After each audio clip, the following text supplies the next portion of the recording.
Olá, amigas e amigos do nosso programa Sala de Visitas, sejam muito bem-vindos à nova conversa. Hoje temos aqui o professor da Universidade de São Carlos, no Brasil, José Eduardo Roselino, e sua pesquisa foca na economia industrial e inovação. E hoje vamos falar sobre os projetos de desenvolvimento tecnológico da China, traçados no 14º Plano Quinquenal do país e a disputa da tecnologia China e Estados Unidos. Primeiramente, seja muito bem-vindo ao nosso programa, professor. Muito obrigada por aceitar a nossa entrevista. Eu é que agradeço a oportunidade de conversar com você e com os nossos ouvintes. E o senhor e seu colega Antônio Diegues escreveram um artigo para o jornal Valor Econômico neste mês, intitulado China, Estados Unidos e Indústria 4.0. Nele vocês analisam as vantagens e desvantagens do lado chinês nesta chamada disputa guerra tecnológica China-Estados Unidos. O professor podia apresentar qual é o atual nível de desenvolvimento da China, exatamente o desenvolvimento tecnológico da China no mundo? Sim. Bom, esse artigo, como você mencionou, foi escrito em parceria com o meu colega, o Antônio Carlos Diegues, que é professor do Instituto de Economia da Unicamp. E, na verdade, é uma versão resumida de um trabalho maior que nós publicamos como um texto para discussão e está disponível no site do Instituto de Economia da Unicamp. Bom, o que a gente pode dizer é que o atual estágio de disputa tecnológica, na verdade, demonstra o sucesso que a China teve, né, no processo que vem desde as reformas lá do final dos anos 70, com o Deng Xiaoping, passando pelo período recente já dos anos 2000. Então, certamente, a emergência da China como uma potência industrial e tecnológica é o fenômeno mais importante da economia global, né, nos anos 2000. A China conseguiu, em vários segmentos, alcançar o mesmo nível de desenvolvimento tecnológico de potências ocidentais e em alguns está, inclusive, à frente da fronteira, como é o caso, por exemplo, de telecomunicações, especificamente a questão do 5G, não é? Mas, além disso, a gente mapeou aí as diversas tecnologias envolvidas no que se chama indústria 4.0 para verificar em quais a China estava mais à frente, quais a China estava mais próxima da fronteira, não é? E é impressionante a capacidade que a China teve de fazer rapidamente a gente usa o termo, né, emparelhamento, quer dizer, rapidamente conseguiu se equiparar, né, às principais potências ocidentais nesses segmentos. Sim, e como o professor observa que ao longo desses 40, 50, mais de 50 anos, a China conseguiu construir a própria base, indústria integrado, pode produzir tudo, se torna a fábrica do mundo. Como o professor observa esta parte?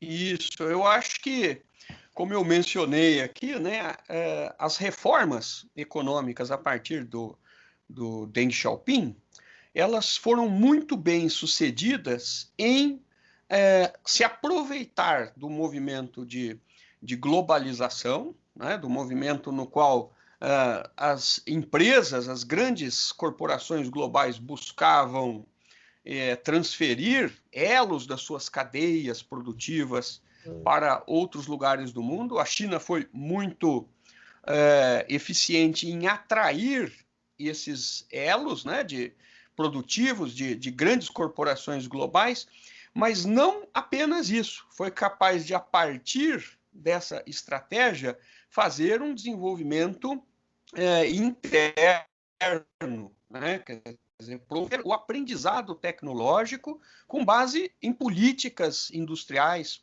voltadas ao longo prazo, né? Como se expressa nos planos quinquenais, inclusive no mais recente que você fez menção agora, o 14º plano quinquenal. Uhum.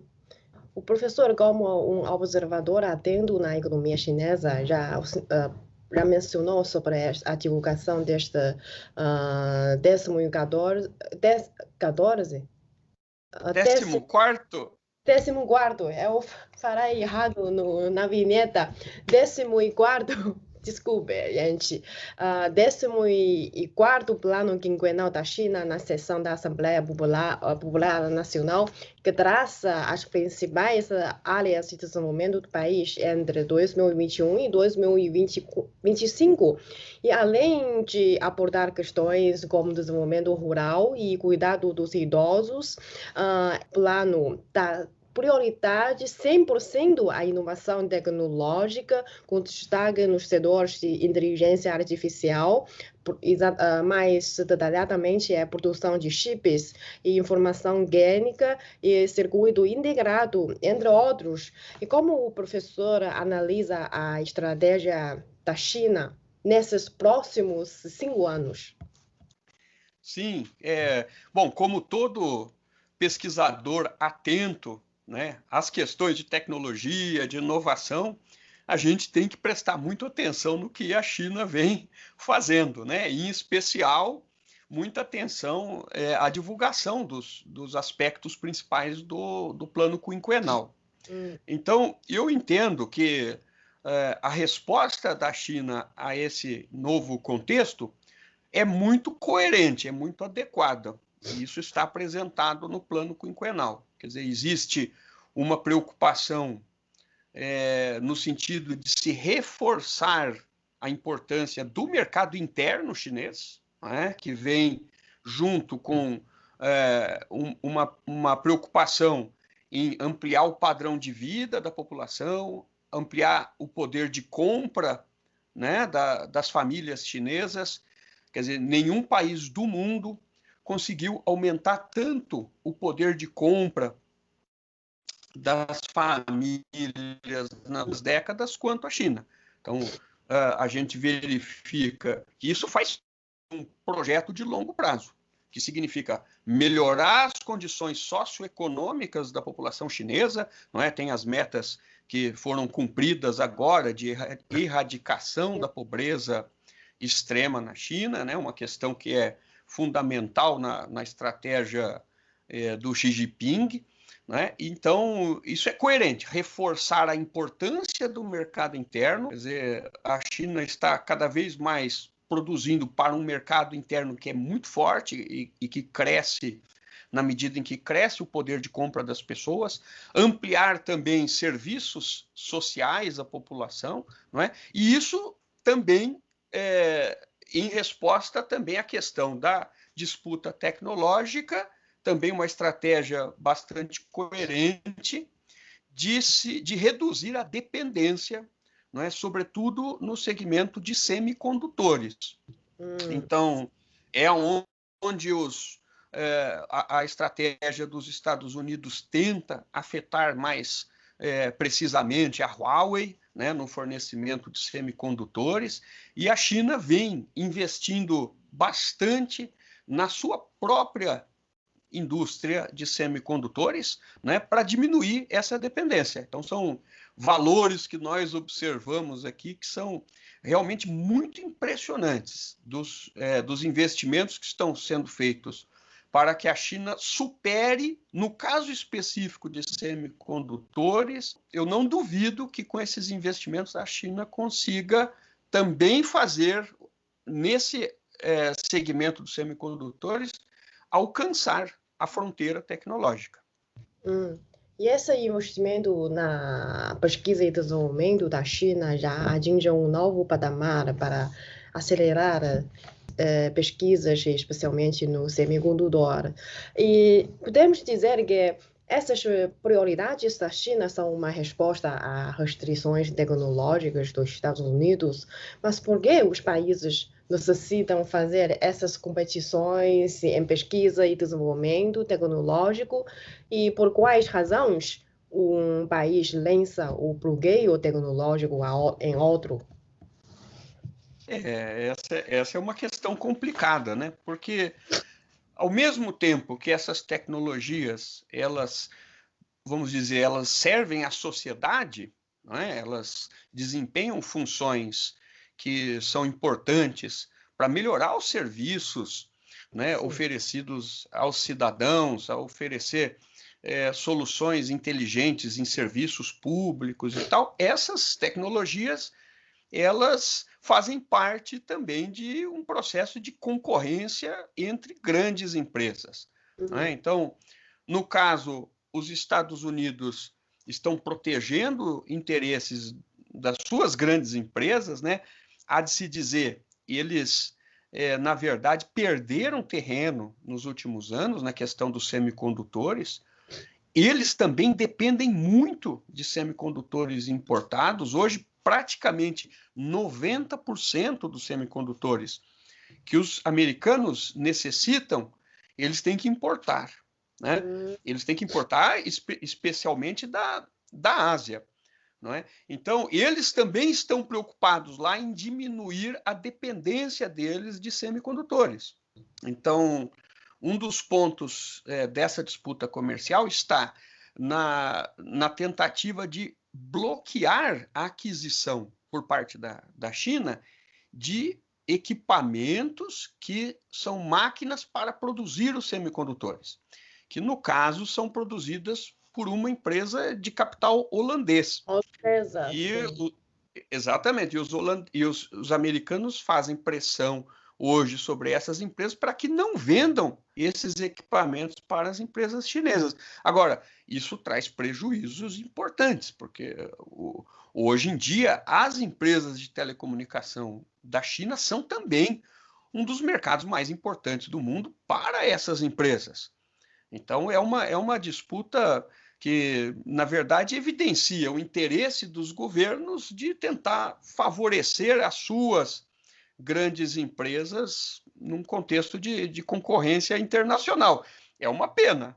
Sim, porque 10 anos atrás, o mundo tinha esse sonho, esse ideal de globalização, que cada país produzia uma parte de, por exemplo, um avião, cada país produzia uma parte desse avião, mas agora tem essa tendência de anti-globalização. Os países começaram de novo a competir um ao outro, uma pena realmente. Mas, é verdade. Sim, mas como o professor já mencionou que essas concorrências vêm de esses produtos têm esse objetivo de lucrativo para gerar lucros, mas eu considero que finalmente essa tecnologia tem um objetivo final de servir à humanidade. Será que no futuro tem mais inovações e tecnologias se tornando um bem público? Como o professor vê a cooperação em pesquisa e desenvolvimento tecnológico entre os países e qual é a sua perspectiva sobre o futuro cenário da transferência de tecnologias de países ricos para os países pobres, de países desenvolvidos para países em desenvolvimento? É isso mesmo, a sua pergunta é muito boa, porque, na verdade, quando a gente observa o uso dessas tecnologias, a gente percebe o potencial enorme que elas têm para melhorar a vida das pessoas, né? Então, aplicações que, por exemplo, resultam nas chamadas cidades inteligentes, né? Capazes de oferecer serviços de melhor qualidade para a população.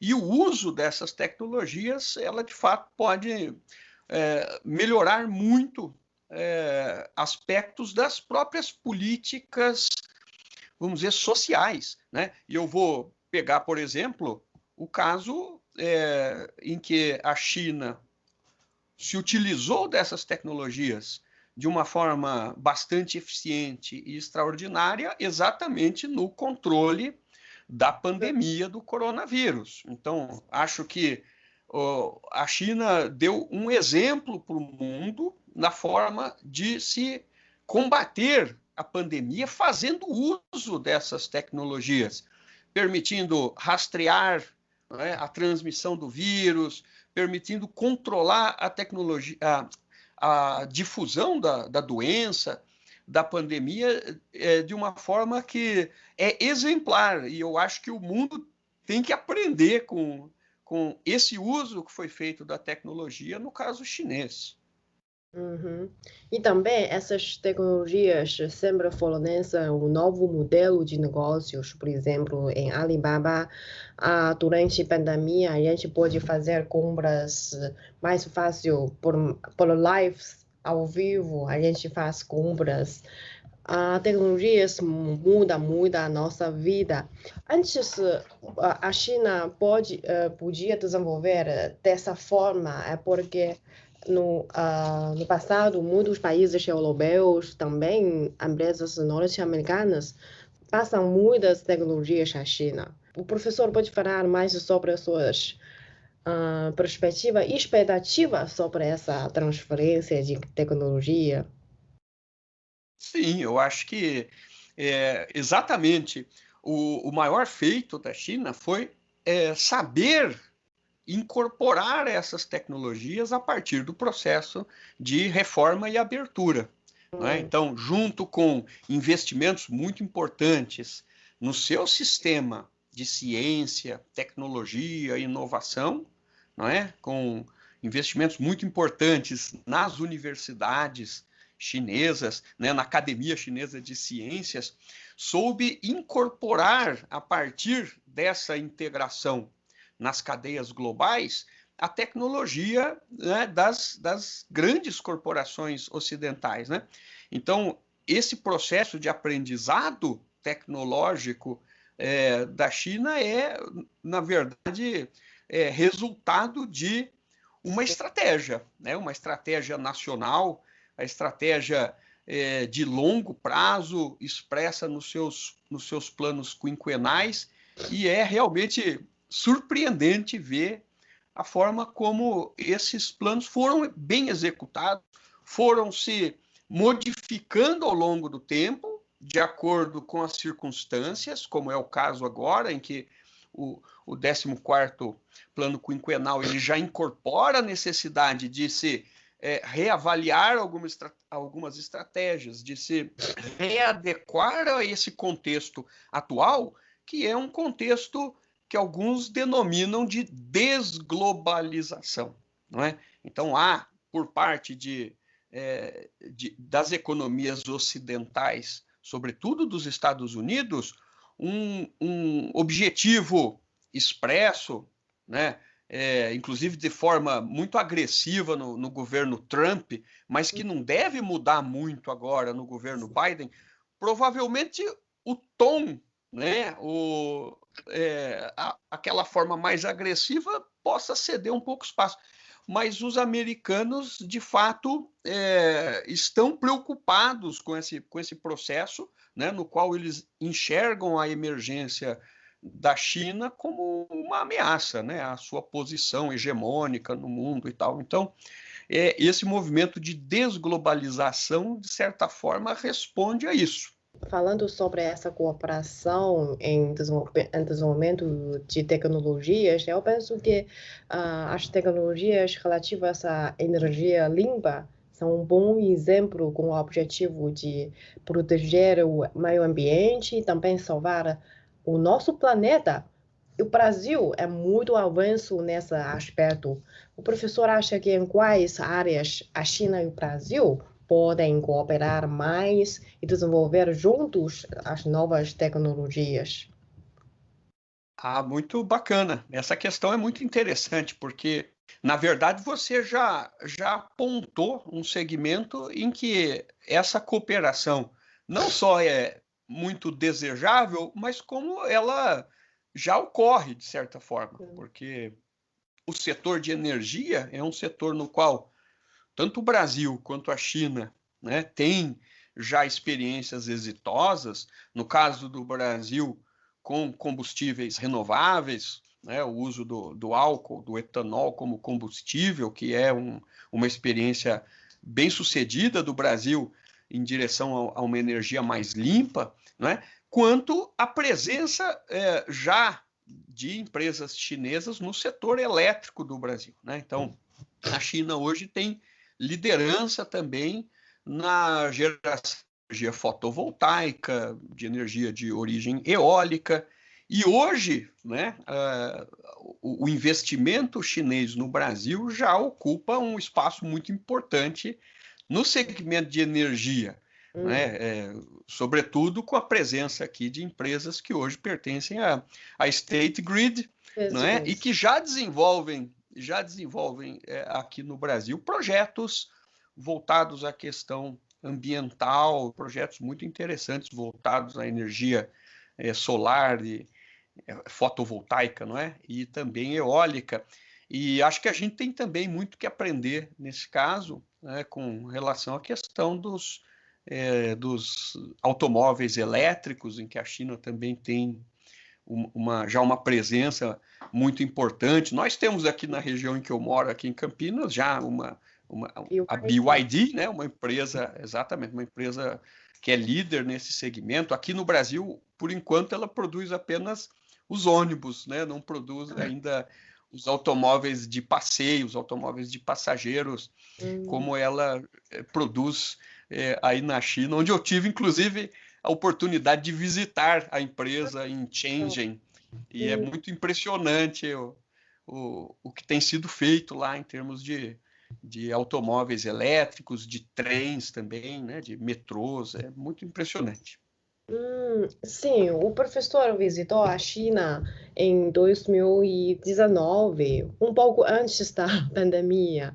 Qual foi a impressão dessa visita à China? Pode contar mais? Onde vocês visitaram? Foi uma delegação da academia entre universidades de Campinas e Academia Chinesa de Ciências Sociais? Exatamente. Exatamente. Foi uma delegação acadêmica, né, formada por pesquisadores, por professores universitários, na verdade, e quem organizou foi o Instituto Confúcio da Unicamp. Então, eu fui convidado a integrar essa. Tive a oportunidade de visitar universidades na China, universidades em Beijing e academia de ciências e também universidade em Shenzhen, assim como também empresas chinesas de tecnologia. E foi uma experiência muito, muito rica, uma experiência encantadora, porque uma coisa é a gente estudar o desenvolvimento chinês aqui a partir dos livros, das referências teóricas. Outra coisa é poder ir lá visitar, conhecer, né? E além de conhecer também os pontos turísticos mais importantes, eu confesso a você que o que eu mais gostei foi o período que eu tive livre, sem estar dentro do roteiro da nossa delegação, em que eu pude explorar a cidade. Eu visitei bastante, andei muito no metrô, no sistema de metrô, e fiquei passeando pela cidade por alguns dias. E foi uma experiência extraordinária interagir com as pessoas. Além de Beijing, Shenzhen visitou outras cidades? Não, foi apenas Beijing e Shenzhen, isso. Além de BYD, visitou outras empresas. Em Shenzhen, tem Tencent, tem Huawei, visitou? Não, nós não fomos. A Huawei nem a Tencent. Só viu o prédio. Nós estivemos em outras empresas, visitamos os centros de controle de tráfego do metrô nas duas cidades e foi muito interessante. A gente está falando sobre os produtos de alta tecnologia e os modelos de negócios inovadores da China, enquanto que alguns produtos made in China são vistos com baixa qualidade, Xing Ling no Brasil, mas com base na sua experiência, que exemplo o professor poderia citar ou recomendar aos brasileiros, por exemplo, o que o professor comprou? Fez muitas compras na China. E então, quais produtos ou de marca o professor poderia recomendar para os brasileiros? É, é, bom, primeiro, essa visão, né, Hum, de que são produtos de baixa qualidade, então é uma visão que já é ultrapassada, né? Quer dizer, hoje em dia isso já é parte do passado. Agora, certa vez eu vi a entrevista de um economista chinês e ele disse uma coisa que eu achei muito interessante. Ele disse: se a China produz bugigangas, hum, produz produtos baratos e de baixa qualidade, é porque tem gente que compra. Então, ou seja, se produz porque há mercado também hum, para produtos baratos e sim, de baixa qualidade. E essa é uma das teses que a gente defende, eu e o Antônio Diegues, né, que a economia chinesa é muito complexa, ela é hum, muito heterogênea. Então, a China tem capacidade de estar na fronteira tecnológica em alguns segmentos, mas preservar ainda alguns segmentos, algumas regiões em que você tem atividades industriais e econômicas, rurais, às vezes menos sofisticadas. hum, Né? Você me perguntou sobre as minhas compras. Eu me arrependi de ter comprado pouco, né? Mas eu trouxe muitos produtos que foram encomendados, principalmente pelos meus filhos, né? Que são usuários da Xiaomi. Então eu uhum. tive que trazer produtos e ir na loja deles lá e trouxe muitas, muitos produtos que, inclusive meu celular, né? Mas eu vou dar um exemplo aqui no sentido que você me perguntou, né? Acho que uma experiência muito interessante que talvez a gente possa aprender com uma experiência chinesa é o das Taobao Villages, né? As Sim, vilas Taobao, uh, que significam exatamente uma conexão entre os setores da sociedade que são ainda menos sofisticados, né? Regiões rurais, hum, com as novas tecnologias. Então, você consegue ampliar a capacidade de gerar emprego, gerar renda em vilarejos distantes, né? Ampliar o poder de compra, promover o crescimento e o desenvolvimento regional utilizando as novas tecnologias de comércio eletrônico do Alibaba. Isso eu acho que é uma experiência fantástica e que, de certa forma, poderia ser reproduzida em outras economias em desenvolvimento, na forma de incorporar, né, regiões mais pobres mais a remota. até cadeias de fornecimento globais, quer dizer, Hum, pegar produtos que vêm de regiões distantes, de vilarejos rurais e colocar isso em plataformas de comércio eletrônico que são globais. É uma experiência muito interessante e acho que ela pode ser, de alguma forma, reproduzida em outros países em desenvolvimento. sim, para fazer as zonas mais distantes no mercado integrado de todo o país, o fundamental é, de fato, a construção de infraestrutura, não é apenas estradas, mas também rede, muitas coisas, muitas infraestrutura.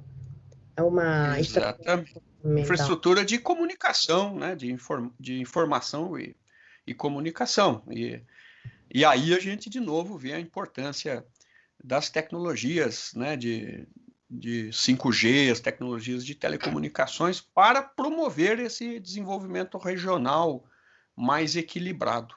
Muito obrigada pela essa conversa com o professor José Roselino. Dá muita conteúdo rico a gente. Eu espero que na próxima vez, quando eu posso ir ao Brasil, vou provar os pratos que os chineses que o professor cozinha. Cozinha muito Estou me bem. esforçando aqui, estou me esforçando para aprender. Muito legal, muito obrigada. E tem cuidas ainda nesta situação severa. Boa conversa. Tchau, tchau. Também achei. Tchau, tchau. Boa noite. Tchau.